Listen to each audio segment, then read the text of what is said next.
Tout s'est passé tellement vite, vous vous posez beaucoup de questions. Restez bien jusqu'à la fin pour tout comprendre. 53e minute, Séville réclame un penalty sur une poussette de Koundé. L'arbitre ne considère pas que c'est une faute, laisse le jeu se poursuivre alors qu'à ce moment précis, il y a 2-1 pour le FC Barcelone. Donc vous l'avez compris, une situation assez frustrante pour Séville, puisque ce penalty plus qu'évident leur aurait clairement permis de revenir au score. Sachant qu'après ce penalty non sifflé, l'action qui suit, c'est Rafinha qui vient marquer le 3-1. Maintenant par contre, ça c'est un fait réel, ça c'est un autre fait réel sur le but de Séville, un but que l'arbitre a considéré valable, parce qu'apparemment Araujo ici couvrait l'attaquant adverse, sauf qu'Archivovar nous a mis les meilleures dispositions possibles juste derrière, et nous a clairement montré que Araujo ne couvrait pas le joueur adverse, et qu'il y avait 100% hors jeu, donc le but ne devait pas être accordé. Voici un autre fait réel. De ce fait, avec ce que vous avez vu sur Koundé et ici, dans le fond, vous pouvez littéralement considérer ça comme une compensation. L'arbitre a peut-être cherché à se rattraper, mais dans le fond, pour moi, dans tous les cas, il a tué le match. Ça ne nous empêchera pas à la fin de cette vidéo de nous dire qu'encore une fois, il y a une polémique d'arbitrage dans tous les matchs de Liga et c'est catastrophique. Je reste impressionné encore une fois par la qualité de passe de Pedri. Ça passe où il a réussi à avoir Fermin avant que celui-ci écope d'un carton rouge. Mais je le plains énormément d'un côté aussi parce que vu comment il se fait découper dans tous les matchs, c'est une dinguerie. Rafinha son but,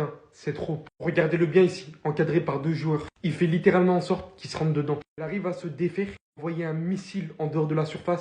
But. Ce mec-là, c'est pas le meilleur dribbleur. Par contre, il y a tellement de maturité et d'efficacité dans tout ce qu'il entreprend. Ça rend littéralement son jeu chirurgical. 24 buts, 15 passes D. Les Barcelonais vont continuer leur ascension de Ballon d'Or. Malgré son carton rouge qui aurait pu coûter cher à l'équipe, il fait aussi un très bon match. Attention de ne pas sortir des gestes excessifs, faut se contrôler.